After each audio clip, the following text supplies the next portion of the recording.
الحضور. صباح الخير وسام. صباح النور. أجواء السهرة الحلوة الليلة بتأكد للكل إنه لبنان وطن الأرز بيبقى على طول ودايماً وطن النجوم، وبيبقى بقلب كل واحد منا مجموعة من المشاعر ومساحة كتير كبيرة من الذكريات، وبين الأحزان والأفراح، بين الأدوار الكوميدية والدراما بيطل على الشاشة نجم مميز ومقنع جداً. هو آدم يلي قدم مع حواء وترجم أدوار كتيرة بتشبه حياتنا اليومية. هو عصام يلي حبوه الناس بأجيال غنوج دبي وبين بيروت ودبي، لأنه مقنع وأدواره عصامية وشخصيته قريبة للقلب. والواحد بس يشرب مي إذا كان عطشان بيقول خي، والواحد بس ينجح بيفرح بالنجاح وبيقول كمان خي. حلوة كلمة يا خيي، ومش غلط إنه الخي يفرح ويقدر نجاح خيه.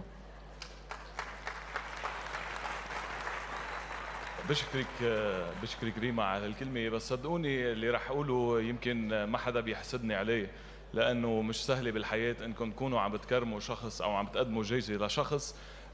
كل اللي بعرفه عنه هو كل شيء. بعرف إني ربينا سوا، عشنا حياتنا سوا، بكينا سوا، ضحكنا سوا، عشنا مر الحياة سوا وعشنا حلاوتها سوا.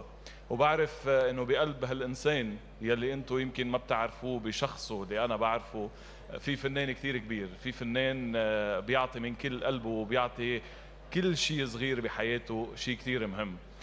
سهل كثير بالحياة انه يكون اي شخص عنده اب وام، ولكن مش سهل انه يكون عنده اخ على قد المسؤولية وعلى قد انه يكون بجنبه بكل الوقت. هالجائزة اللي رح أقدم له إياها بذكرني شخص عزيز على قلبي، هو الفنان توني حنا. مرة علمني شغلي، قال لي كل ما يصيبني هدية منك يا الله، فما في أجمل من هالهدية اللي أنا عم بحصل عليها الليلة، بإني عم أقدم جائزة لأفضل ممثل لبناني عن دور مساند، عصام بريدي.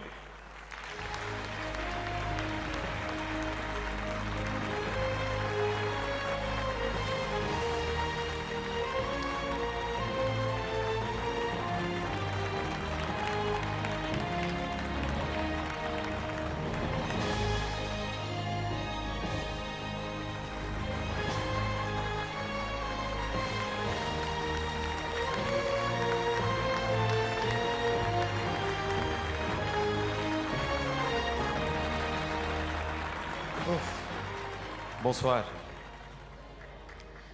ما بعرف شو بدي اقول لكم، بس احلى شيء بالحياه انه الانسان يحلم انه يكون ممثل. احلى بكثير من انه يقولوا له انه انت ممثل. انا هيك بامن وهيك بشوف بالحياه، لانه عندي الطموح وعندي التواضع وعندي الاراده اني اعطي اكثر لهيدي المهنه. بشكركم انكم قدرتوني وكرمتوني الليله، خاصه انه من وراي عم تقدروا كثير عالم. اولهم اهلي يلي بشكرهم على كل وقفتهم حدي وعلى كل معاناه عانوها معي. بشكرهم وبقول لهم الله يخلي لي اياكم. وخيي وسام ما في لك شيء، انت شقفه مني. بشكر كل الناس اللي تعاملت معهم من منتجين ومخرجين وممثلين طيله هال10 سنين. وحابب لكم شغله، انه العمل يلي ربحت عنه يلي هو مدام كارمن، هيدا عمل اذا بدكم مختصر، كنايه عن 6 حلقات، لوصلكم فكره انه النجاح منه بالكميه، هو بالنوعيه. بشكر استاذ مروان حداد ومروه جروب، لانه كان عمل مشترك، قدرنا كلنا نوصل المساج بأقصر وقت ممكن، بأقل عدد حلقات 6 حلقات قدرنا وصلنا مساج كثير حلو. بشكر كلوديا مارشاليون يلي ما بعرف شو بدي اقول لك بس بتعقدي. كل الممثلين اللي تعاملت معهم وزميلتي يلي تكرمت قبل بشوي باميلا الكيك، بشكركم وبقول لكم احلى شيء بالنجاح هو النوعيه مش بالكميه. ثانك يو، ميرسي لكم. مبروك مبروك اذا لعصام بريدي الفايز عن فئه افضل ممثل بدور مساند.